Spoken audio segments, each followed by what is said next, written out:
ভালো লাগছে না? তোমার রাস্তা ভালো লাগছে না? তোমার চালচলন ভালো লাগছে না? তোমার কথাবার্তা ভালো লাগছে না? মানুষের সামনে তুমি যেগুলো উপস্থাপন করছো মিথ্যায় ভরা মনে হচ্ছে। তোমার কথার মধ্যে বংশ ভাঙানোর গন্ধ পাওয়া যাচ্ছে। তোমার কথার মধ্যে আমিরে মাবিয়া নাম ভাঙিয়ে তুমি নিজের প্রয়োজন আছে। জুজুর ভয় আগেও দেখিয়েছে, জুজুর ভয় পরেও দেখাচ্ছে, এখন জুজুর ভয় মেহরাব সিদ্দিকীর মতো কেউ দেখাচ্ছে যে জুজু এসে কত বড় জুজু আছে। জুজুও যেমন আছে, জুজু মারার জন্য ঝুল ঝাড়া বাড়ানো আছে। জুজু মারার জন্য বোম লাগে না, জুজু মারার জন্য লাঠি লাগে না। জুজু মারতে গেলে জুজু এসে যাবে কিছু খেয়ে। জুজু মারতে গেলে বাড়ুনি যথেষ্ট, ফুল ঝাড়ু একটা জিনিস মাথায় রাখবে। আমরা দিদির আঁচল ধরেও জান্নাতে যেতে চাই না, দাদাদের ধুতি ধরেও যেতে চাই না। জান্নাতে যাবে একমাত্র রাসূলুল্লাহ দামান ধরে। তোমার কাছে ভালো লাগছে না? তোমার রাস্তা ভালো লাগছে না? তোমার চালচলন ভালো লাগছে না? তোমার কথাবার্তা ভালো লাগছে না? মানুষের সামনে তুমি যেগুলো উপস্থাপন করছো মিথ্যায় ভরা মনে হচ্ছে। তোমার কথার মধ্যে বংশ ভাঙানোর গন্ধ পাওয়া যাচ্ছে। তোমার কথার মধ্যে আমিরে মাবিয়া নাম ভাঙিয়ে তুমি নিজের পথ চালাচ্ছ বলে ইয়াজিদকে আমরা বর্জন করেছি। পছন্দ করে না মানুষ? ইমাম হোসেনকে অ্যাপ্রিশিয়েট করেছে, মেনে নিয়েছে। বলবেন না সুবহানাল্লাহ? কিছু করার নেই। টানাটানি তো বহুদিন থেকে চলছে। আপনার মুসলিমকে হাসছেন, আমি বুঝতে পারছি। আরে আমি হাদিস শোনাচ্ছি গো। কার কাছে বায়াত হবে টানাটানি আরম্ভ হয়ে গেল। ওর কাছে হচ্ছে কেন? ইয়াজিদ রেগে ফায়ার হয়ে যাচ্ছে। কিন্তু ইমাম হোসেনকে যারা দেখছে তাদের দিল খুশি হয়ে যাচ্ছে। কেন হবে না? ইমাম হোসেনের দিকে দেখে যেন আল্লাহর রাসূলকে দেখতে পাচ্ছি। আমি যখন আবার হাদিসের উস্তাদ কে ছিলেন জানেন? ইন্তেকাল করেছেন আইনুল বারী সাহেব, মুহাদ্দিস ছিলেন মাদ্রাসা আলিয়া। আমি মাওলানা আহমদ সাহেবের কাছে, মনজুর আলম কাসমি সাহেবের কাছে দেওয়ানি, আমি ওনাদের কাছে হাদিস পড়েছি। যেহেতু উস্তাদ ছিলেন, তো আমি এক সময় জিজ্ঞাসা করেছিলাম আইনুল বারী সাহেবকে,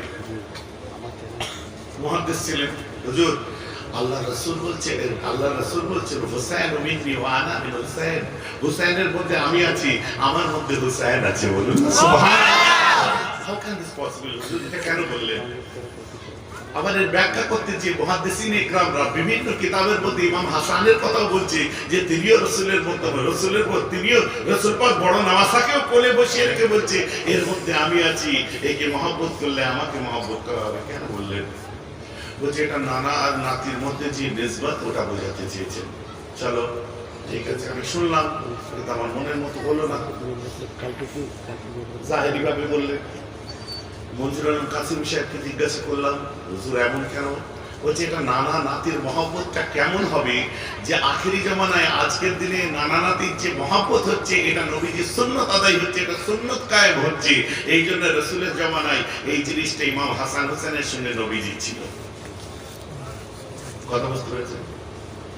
আমি আমার শায়েখকে তখন জিজ্ঞাসা করলাম, আমার শায়েখ আবার কে জানেন? দেওবন্দের ফতোয়ার কিতাব, সেই ফতোয়ার কিতাবের মধ্যে আমার শায়েখের লেখা কিতাবের রেফারেন্স দেয়া আছে।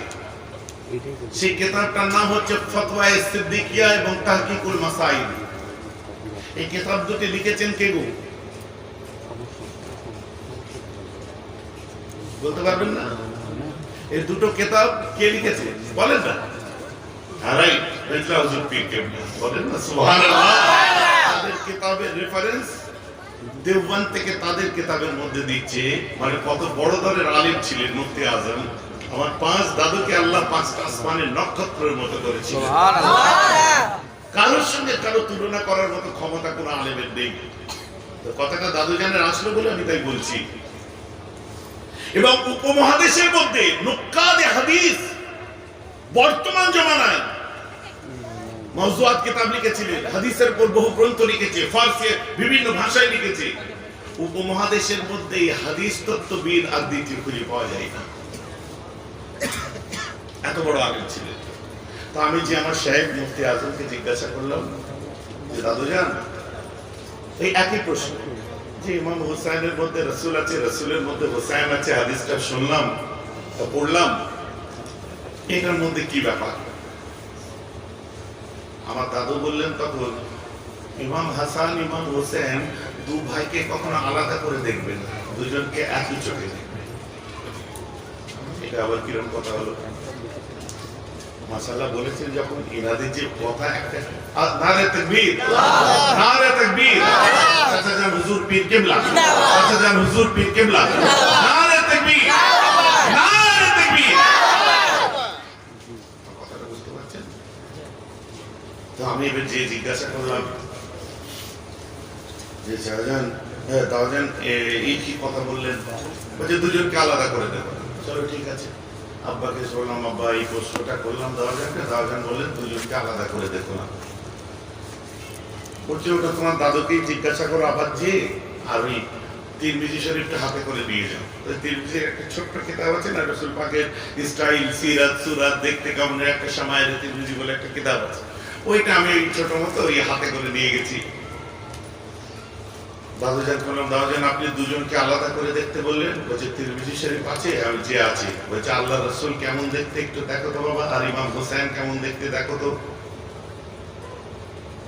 সর্বনাশ, আল্লাহ রাসূল যেমন দেখতে, তারিখে বাগদাদ কিতাব খুলে মিলিয়ে দেখা যাচ্ছে যে ইমামে হুসাইন পা থেকে কোমর পর্যন্ত হুবহু আল্লাহ রাসূলের মতো দেখতে ছিল।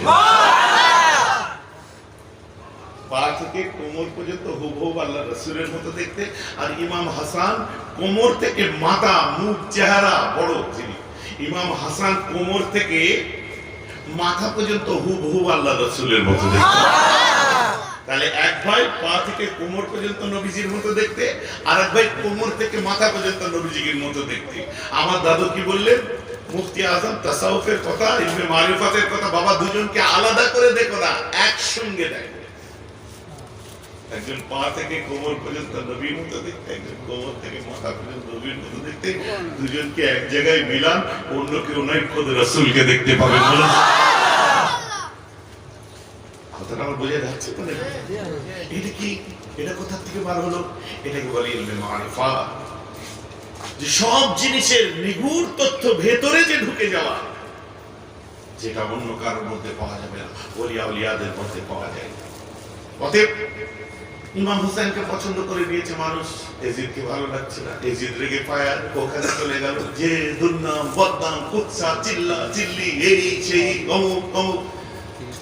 লাস্টে ইসলামের যত বড় বড় দুশ্মন আছে তাদের হয়ে গাইতে আরম্ভ করে দিল। কোথায় আপনার ওই কি বলে ইরাকের গভর্নরকে সাথে করে নিল, এমনকি ইরাকের গভর্নর ইমাম হুসাইনের মতো কথা বলছিল বলে তাকে পাল্টে দিয়ে আরো একজনকে বসানো হলো যে ইমাম হুসাইনের বিরুদ্ধে কথা বলবে। উমাইয়া আব্বাসী পিরিয়ড দেখুন, ঠিক এইরকম ক্যাঁচাকেচি পিরিয়ড আছে।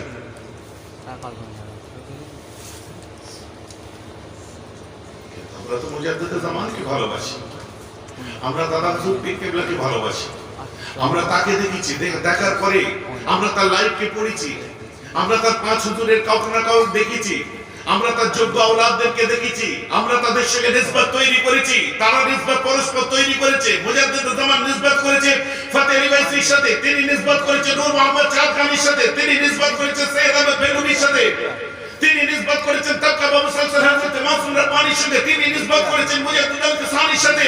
এদিক দিয়ে চলে যান ইব্রাহিম আদম বানুরি থেকে বাহাউদ্দিন নকশবন্দি, খাজা বাকিবিল্লাহ, তারা নিসবত করেছে তবকা বাবু সালসাল শাহুলিল্লাহ মুহাদ্দিস দেলভির সাথে, আব্দুর রহিম মুহাদ্দিস দেলভির সাথে, তবকা বাবু সালসাল হযরত নিজামউদ্দিন আউলিয়া সমসাময়িক খাজা কুতুবউদ্দিন বখতিয়ার কাকি, তারা নিসবত করেছে খাজা মঈনুদ্দিন চিশতির সাথে, মঈনুদ্দিন চিশতি নিসবত করেছে হযরত উসমান হারুনির সাথে, তবকা বাবু সালসাল নিসবত করেছে আব্দুল রাজ্জাকের সাথে, আব্দুল রাজ্জাকের নিসবত তার আব্বা হযরত গাউসুল আযমের সাথে, গাউসুল আযমের নিসবত হযরত মুসা জাঙ্গির সাথে, তার নিসবত ইমাম রাজির সাথে, তার নিসবত ইমাম জুনায়দের সাথে, তার নিসবত ইমাম মুসা কাযিমের সাথে, তার নিসবত হযরত জাফর সাদিকের সাথে, তার নিসবত হযরত ইমাম বাকেরের সাথে, ইমাম বাকেরের নিসবত ইমাম যায়নুল আবেদিনের সাথে, যায়নুল আবেদিনের নিসবত ইমাম হুসাইনের সাথে, হুসাইনের নিসবত আলীর সাথে, আলী তবকা বা মুসলসল একই সমসাময়িক চার আপনার খোলাফায়ে রাশিদিন, তাদের নিসবত রাসূলের সাথে, রাসূলের নিসবত আল্লাহর সাথে। অস্বীকার করতে পারেন কেউ? আমরা এই নিসবতকে বিশ্বাস করেছি, আমরা সরল সঠিক পন্থাকে বেছে পেয়েছি। ভুল আমার তো হতেই পারে। ইমাম হুসাইন তার কোনো কাজ পছন্দ হয়নি, সালাহ করতে পারতো, মাশওয়ারা করতে পারতো, ইনডোর মিটিং করতে পারতো। ইসলামের ইতিহাসকে কলঙ্কিত করার মতো অধিকার তো ইজিদকে কেউ দেয়নি। ঘরের মধ্যে বসে তো মিটিয়ে দিতে পারত, জনসমক্ষে এলান করে দিয়ে যুদ্ধ করে তার ইসলামের সুনাম হলো না, ইসলামকে কলঙ্কিত করলো। বুঝতে পারছেন? তো আমাদের উচিত পূর্বের ইতিহাস থেকে শিক্ষা নিয়ে নিজেদের চলার পথকে সুন্দর করা, পূর্বের ইতিহাস থেকে শিক্ষা নিয়ে আমাদের চলার পথগুলোকে আরো মসৃণ করা।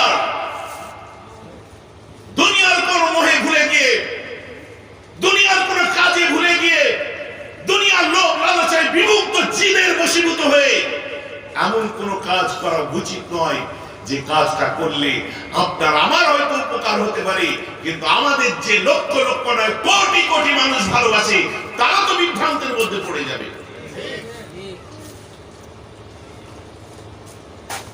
ইসলামের ইতিহাস থেকে আমাদের শিক্ষা নেওয়া দরকার। আমার খারাপ লাগছে নাকি আপনার? বোঝার দরকার আছে। আমাদের উচিত ন্যায় নিষ্ঠার সাথে সত্যর পথে। আমরা ত্যাগ করেছি আগেও, আমরা ছেড়েছি আগে, আমরা বিসর্জন দিয়েছি আগে, বিচ্ছিন্ন করেছি জনগণের থেকে আগেও। যারা সিলসিলাকে নিয়ে ছিনিমিনি খেলতে গেছে, যারা দিদির আঁচল ধরে জান্নাতে যাওয়ার স্বপ্ন দেখেছে, যারা কোনোদিন দাদার ধুতি ধরে জান্নাতে যাওয়ার স্বপ্ন দেখেছিল, তাদের স্বপ্ন চুরমার হয়েছে। উম্মতে মুহাম্মাদি আমরা মুজাদ্দিদ জামানকে ভালোবেসেছি, আমরা গরিব নওয়াজকে ভালোবেসেছি, গৌসুল আজমকে ভালোবেসেছি, আমার পাঁচ দাদুকে ভালোবেসেছি। আমাদের একটাই স্বপ্ন, একটাই কথা, কোন দাদার ধুতি ধরে জান্নাতে যেতে আমরা চাই না, কোন দিদির আঁচল ধরে জান্নাতে যেতে চাই না। উম্মতে মুহাম্মাদি কওমে মুসলিম জান্নাতে যাবে, আমিন আল্লাহ আমার রাসূলের দামান ধরে যেতে চাই।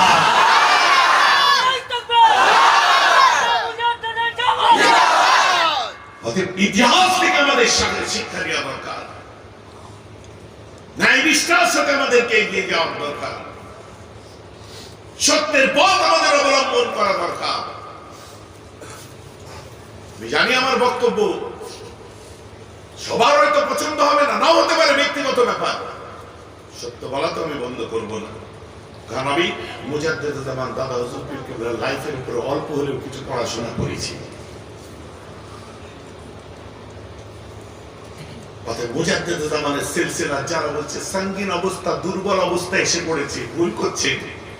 দুর্বল অবস্থা যারা মনে করছেন তাদের হয়েছে। যারা বলছেন সিলসিলা কঠিন জায়গায় এসে দাঁড়িয়েছে, কঠিন জায়গায় সিলসিলা দাঁড়ায়নি, আপনারা দাঁড়িয়েছেন। যারা মনে করছেন সিলসিলার মধ্যে ফাটল ধরেছে, ফাটল আপনার মধ্যে ধরতে পারি। আমার মুজাদ্দিদ জামানের সিলসিলা কালও জিন্দা ছিল, আজও জিন্দা আছে। কাল থেকে আজ পর্যন্ত এই শেকড় সাততম জমিনের নিচে থেকে আল্লাহর আরশ পর্যন্ত পৌঁছে গেছে। বলুন সুবহানাল্লাহ। যতক্ষণ পর্যন্ত যোগ্য আলেম ওলামারা হায়াতে থাকবে, সিলসিলার জন্য লড়াই করার জন্য কেতাবী মানুষগুলো থাকবে, ততক্ষণ এই ধৃষ্টতা, এই সাহস, এই হিমাকতি কেউ দেখাবেন না যে সিলসিলা শেষ হয়ে যাচ্ছে। আমাদের কলম বেকার নয়, আমাদের লেখালেখি বেকার নয়, আমাদের স্টাডি, আমাদের রিসার্চ বেকার নয়। যে হুট করে বলে দেবেন সিলসিলার কঠিন অবস্থা এসে গেছে, শেষ হয়ে যাচ্ছে। আঙুলটা সরাসরি মুজাদ্দিদ জামানের দিকে তুলে দিচ্ছেন, তার সাদের সিলসিলার উপরে তুলে দিচ্ছেন। ইসলামের ইতিহাস এমন আছে, হতে পারে কোনো ক্ষেত্রে কোনো কিছু হচ্ছে। সিলসিলার মানুষদের মধ্যে একটা কঠিন সময় এসেছে, এটা আমি বলতে পারি। সিলসিলার মধ্যে এসেছে, এটা আমি বিশ্বাস করি না। আমার কথা আপনারা বুঝতে পারছেন? সবাই বুঝতে পারছেন?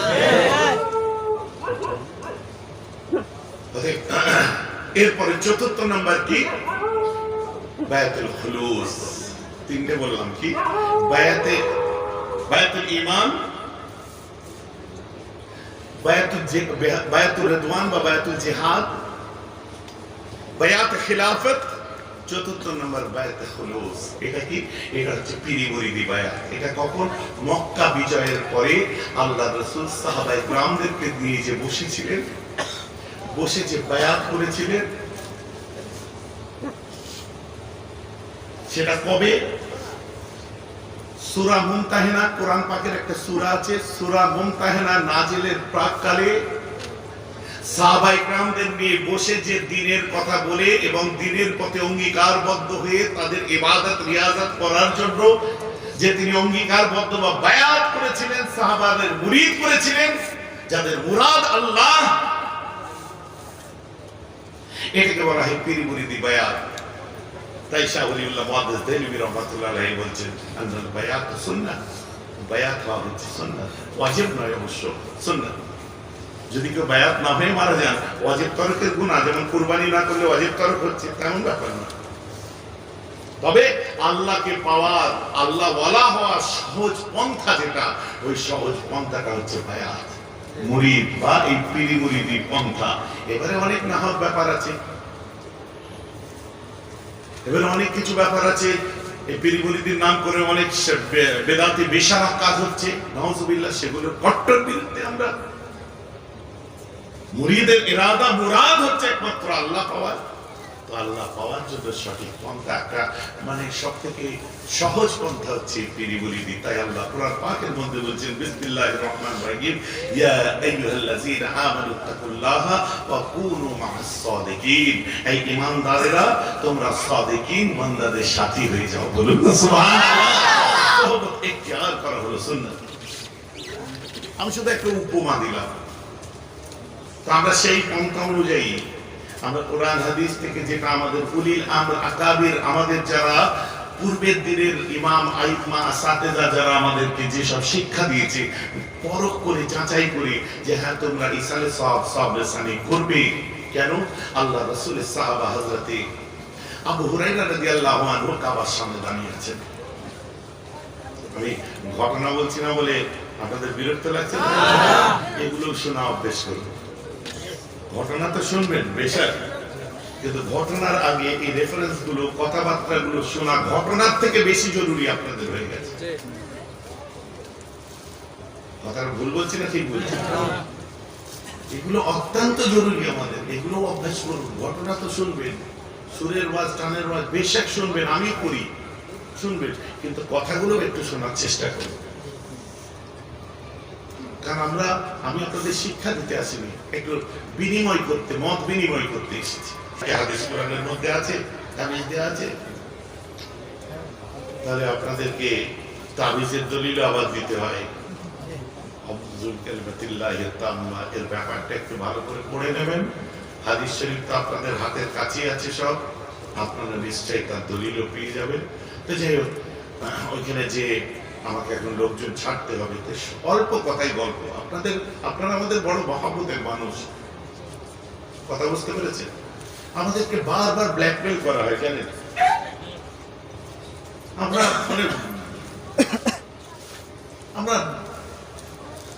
Blackmail by somebody. কেন? আমাদের যেমন, আমরা কি মাটির পুতুল নাকি? বিভিন্ন ভাবে আমাদেরকে ভুলানো হয়। দুঃখ লাগে কোথায় জানেন? স্বাধীনতার পর থেকে মুসলমান যে তিমির ছিলাম, আজও সেই তিমিরে আছি। মুসলমানদের আর্থসামাজিক অবস্থা নিয়ে একটা প্যাক্ট করেছিল, যেটাকে বেঙ্গল প্যাক্ট বলা হয়। সেটা কখন? Bengal pact before independence, British পিরিয়ডে তৈরি হয়েছিল, মুসলমানদের দুঃখ দুর্দশার কথা নিয়ে। এরপরে কংগ্রেস পিরিয়ডে তৈরি হলো গোপাল সিং কমিশন রিপোর্ট, ওই মুসলমানদের দুঃখ দুর্দশা নিয়ে। কথা বুঝতে পারছেন? তো দেখা যাচ্ছে যে বিফোর ইন্ডিপেন্ডেন্স, স্বাধীনতার আগেও মুসলমানরা যে তিমিরে ছিল, বেঙ্গল প্যাক্টেও দেখা যাচ্ছে সেই একই তিমিরে আছে। আপনার গোপাল সিং কমিশনের রিপোর্ট দেখছে একই জায়গায় মুসলমান। তারপরে এলো সাচার কমিটির রিপোর্ট, ও বাবা, মুসলমান সেই একই জায়গায় আছে। তারপরে হলো রঙ্গনাথ মিশ্র কমিশন, যাতে মুসলমানদের একটু ভালো করা যায়, এদের আর্থসামাজিক অবস্থা যে এদের চাকরি দেওয়া যায়, এদের বাকরি দেওয়া যায়, এদেরকে আপনার চাকরির পার্সেন্টেজ বাড়ানো যায়, এদের অধিকার এদেরকে দেওয়া যায়, আলোচনা চলছিল, পালা বদল হয়ে গেল। স্বাধীনতার পর থেকে মুসলমানদেরকে একটাই কথা বলেছে, আমরা জাতপাতের রাজনীতি করি না, আমরা ধর্ম নিয়ে রাজনীতি করি না, এই করি না সেই করি না বলে 1.5 2 যুগ 2.5 যুগ 3 যুগ ধরে কংগ্রেস থাকলো। তারপরে আসলো ব্রাহ্মণ, আমরা ধর্ম নিয়ে রাজনীতি করি না, এখনো বক্তৃতা দিচ্ছে, আমরা দাঙ্গা করতে দিইনি, আমরা এই করতে দিইনি, আমরা অমুক করতে দিইনি, আমরা লড়াই করতে দিইনি, আমরা সাম্প্রদায়িক শক্তিকে প্রাধান্য দিইনি। ফের সে দলও চলে গেল, আসলো দিল্লির দল। 15 বছর ধরে একটাই কথা, আমি সাম্প্রদায়িক রাজনীতি পছন্দ করি না, আমি জাতপাতের রাজনীতি পছন্দ করি না, ধর্ম নিয়ে রাজনীতি পছন্দ করি না, আমি বাংলায় দাঙ্গা হতে দেব না, এই দেব না। কথাটা আপনারা বুঝতে পারছেন? সেই স্বাধীনতার পর থেকে যে কটা মসনদে বসেছে প্রত্যেকে একই কথা, দাঙ্গা হতে দেব না। এখন আমি যদি বলি মুসলমানরা আপনাদেরকে ভোট দিচ্ছে দাঙ্গা বন্ধ করার জন্য, শুধু দাঙ্গা হবে না বলে শুধু ভোট দিচ্ছে, মারামারি হবে না বলে শুধু ভোট দিচ্ছে, শান্তিতে থাকতে দেবেই বলে শুধু ভোট দিচ্ছে, সাম্প্রদায়িক লড়াই হবে না বলেই ভোট দিচ্ছে, চাকরির জন্য ভোট দেয় না, পাওনা প্রাপ্তির জন্য ভোট দেয় না, অধিকারের জন্য ভোট দেয় রে, পিছিয়ে পড়া মানুষরা কি করে আগিয়ে যাবে তার জন্য ভোট দেয় রে। দাঙ্গা হতে দেবো না, লড়াই হতে দেবো না, মার খেতে হয় খাবো কিন্তু চাকরিটা দিন, মার খেতে হয় খাবো কিন্তু আমার প্রাপ্য আমাকে দিন, মার খেতে হয় খাবো আমাদের অধিকার ফিরিয়ে দিন। কথা বুঝতে পারছেন? মুসলমানদেরকে ভুল বুঝাবেন না। যখন অধিকারের জন্য কেউ চিৎকার করছে তখন চেষ্টা করছে কেউ লাল চোখ রাখানো, কেউ চেষ্টা করছে গলা টিপে ধরা। না না না, যখন আমরা ডেমোক্রেটিক কথা বলি, আপনার গণতন্ত্রের কথা বলি, প্রত্যেকের অধিকার আছে ময়দানে নেমে চিৎকার করা। কথা বুঝতে পারছেন? যখন ময়দানে নেমে কেউ চিৎকার করবে, দাদা হুজুর পীর কেবলার ধুলো উড়িয়ে দিয়ে তখন কেউ গলা টিপার চেষ্টা করবেন না, কারণ মনে রেখে দেবেন আজকে যেটা দিয়ে চুপ করাতে চাচ্ছেন সেই রাস্তাটা আপনি খুলে দিয়েছেন। কথা বুঝতে পারছেন? ভুলে যাবেন না যে রাস্তায় চলতে বারণ করছেন ওই রাস্তায় আঙুল ধরে চলা আপনি শিখিয়েছেন। ফুরফুরা শরীফকে রাজনীতির পীঠস্থান আপনি তৈরি করেছিলেন। দাদা হুজুরের মাজারের ভেতরে পেচ্ছাপ করে পানি নাই কি নাই না ধুতি করে নেতাদেরকে আপনি ঢুকিয়েছিলেন, রাস্তা আপনি লিখেছেন, আজ বলছেন বারণ করছেন, দাদা হুজুর বলে চিৎকার করছেন। আপনার মুখে চিৎকার করা সাজে না, আমার মুখে সাজে দাদা হুজুর বলে চিৎকার করা। কথাটা আমার বুঝতে পারছেন?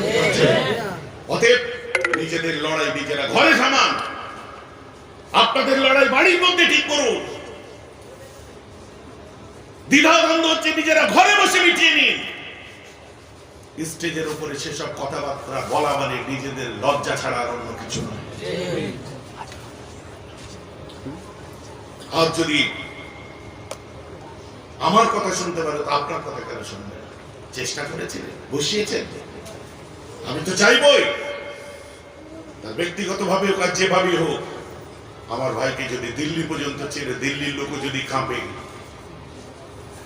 আমাকে তো ভালোই লাগবে যে আমার বাড়ির কেউ দিল্লিকে পর্যন্ত হিলাচ্ছে। মনটাকে তো তৈরি করতে হবে। কথাটা বুঝতে পারছেন? দলাদলি দ্বন্দ্ব দ্বিধার মধ্যে দাঁড়িয়ে যারা সিলসিলার মধ্যে আছেন, দাদা হুজুরকে 5 হুজুরকে ভালোবাসেন, আমাদের ভালোবাসেন, ওটা একটা পাঠ রাখুন না ভালোবাসার দিকে। আর নিজের যখন আপনার দাবির জন্য কেউ লড়াই করছে তাকে দাদা হুজুরের দোহাই দিয়ে ঠ্যাং ধরে টেনে তার গলা টিপার চেষ্টা করছেন কেন? সে তো বলে দিচ্ছে পরিষ্কার, সে তো পরিষ্কার বলে দিচ্ছে যে আমি করছি, আমার ইচ্ছা হয়েছে আমি করছি, আমি আর এসব নিয়ে দাদা হুজুর করেছেন কি করেননি ওসব নিয়ে আর বিতর্ক আমি করতে চাই না, আমি করছি। কথাটা বুঝতে পারছেন? তাকে করতে দিন। আপনারই ছেলে, আপনারই ভাই। হ্যাঁ, তুই মুসলিমদের জন্য চিৎকার কর, কওমের জন্য চিৎকার কর, জাতির জন্য চিৎকার কর। হ্যাঁ, এই চিৎকারের প্রয়োজন আছে। কারোর কাছে বিলীন হয়ে বিলুপ্ত হয়ে যাসনি, কারোর কাছে বিক্রি হয়ে যাস না। হ্যাঁ, চিৎকার কর, চাপে রাখ। মুজাদ্দিদে জামান দাদা হুজুর পীর কেবলার যখন লাইফ হিস্ট্রি আমরা খুলি, তার খোলাফাদেরকে ঠিক এই শিক্ষাই দিয়েছিলেন যে কি কওমের জন্য মুসলিমের পাওনার প্রাপ্তি আদায় করার জন্য তোমরা লড়াই করো, তোমরা চিৎকার করো। এমনকি ভাষা আন্দোলন দেখো, ভাষা আন্দোলন যে সমস্ত বিদগ্ধ মুসলিম মনীষীদের বিস্ময়কর অবদানে বাংলা ভাষা ও সাহিত্য সমৃদ্ধ লাভ করেছিল, যারা বাংলা ভাষাকে মাতৃ এবং রাষ্ট্রীয় ভাষার আওতায় আনার ক্ষেত্রে ভাষা আন্দোলনের পটভূমিতে বিপ্লবী অভিভাবকের গুরু দায়িত্ব পালন করেছিল, তার মধ্যে যিনি বঙ্গপুত্র ছিলেন তিনি কে? কলকাতা ইউনিভার্সিটির সংস্কৃতিতে যিনি এমএ করেছিলেন, 24টি ভাষায় পারদর্শী ছিলেন, ফুরফুরার পীর আবু বকরের খলিফা নাম ডক্টর শহীদুল্লাহ, তিনি বলছে আমার মুর্শিদের দোয়া নিয়ে ভাষা আন্দোলনে নেমেছি, আমি বাংলা ভাষাকে মর্যাদা দিয়েই ছেড়েছি। কি বলবেন আপনি? আন্দোলন করেনি বাংলা ভাষা আন্দোলন? ইতিহাসগতভাবে মুসলিমরা বাঙালি। আজকে যে যতই আমাদের নাম শুনলে আপ মুসলিম হ্যাঁ, ও আচ্ছা আচ্ছা ঠিক হ্যাঁ, মুসলমান নাম শুনলে হিন্দি বলতে চাই। আজকে যেটা কোনো কেউ করছে বাংলা ভাষা আন্দোলন, সব দাদা হুজুরের খলিফাদের যে একটা ভ্যারিয়াস ক্যারেক্টার ছিল, ভ্যারিয়াস সাইড ছিল, তারা সব দিকে চিৎকার করেছে, চেঁচামেচি করেছে। কেউ করছে করুক না, আমার চিৎকার করার দরকার নেই, বরং মুসলিম কওমের জন্য দাবি দাওয়ার জন্য আমাদের চিৎকার করার প্রয়োজন আছে। জুজুর ভয় আগেও দেখিয়েছে, জুজুর ভয় পরেও দেখাচ্ছে, এখন জুজুর ভয় মেহরাব সিদ্দিকীর মতো কেউ দেখাচ্ছে যে জুজু এসে যাবে, দেখবো কত বড় জুজু আছে। জুজুও যেমন আছে, জুজু মারার জন্য ঝুল ঝাড়া বাড়ানো আছে। জুজু মারার জন্য বোম লাগে না, জুজু মারার জন্য লাঠি লাগে না। জুজু মারতে গেলে জুজু এসে যাবে, কিছু খেয়ে। জুজু মারতে গেলে বাড়নি যথেষ্ট, ফুল ঝাড়ু যাবে না।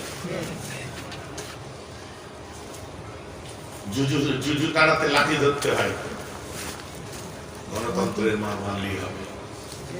কথা বুঝতে পারছেন? দেখ আমার মুসলমান, আজ আমি আফসোস দুঃখে আক্ষেপে কতগুলো কথা বললাম।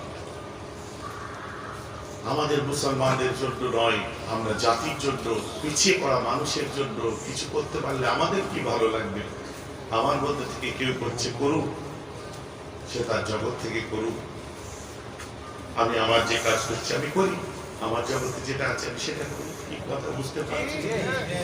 এসব কামড়া কামড়ি আমি পছন্দ করি না। যার জন্য বাবা একটের পানি বসে থাকি, ঘরের মধ্যে থাকি। সব হুজুরের যখন ছুটি হয়ে যায় 5টার সময় আমি বাইরে বেরোই। কটায় বাইরে বেরোইল? 5টার সময় বাইরে বেরোই। সব ভাই যখন বাড়ি চলে যায় আস্তে করে আমার দোকানটা আমি যে খুঁজি, খদ্দের এলো এলো না এলো না, বমি হয় কোনদিন কোনদিন হয় না। একটা জলসা করলেই তো হয়ে গেল। 300 টাকা খরচা, 20,000 টাকা। কথা বুঝতে পারছি? 1000 টাকা খরচা, 25,000 টাকা রাস্তা খরচা। আমার কি মাসে 2-3টে করলি না, বেশি লাভ হবার দরকার কি আছে? জায়েজ না জায়েজের ফতোয়া আমি দিচ্ছি না, জায়েজ না জায়েজের ফতোয়া আমি দিচ্ছি না। আমি মুফতি নয়। যদি মক্কার ইমাম সাহেবের দিনের কাজ করে পয়সা নিয়ে যাওয়া জায়েজ হয় নামাজ পড়িয়ে, তো আমারও জায়েজ। ঠিক আছে, আমারও তো হচ্ছে, ভালোই তো হচ্ছে।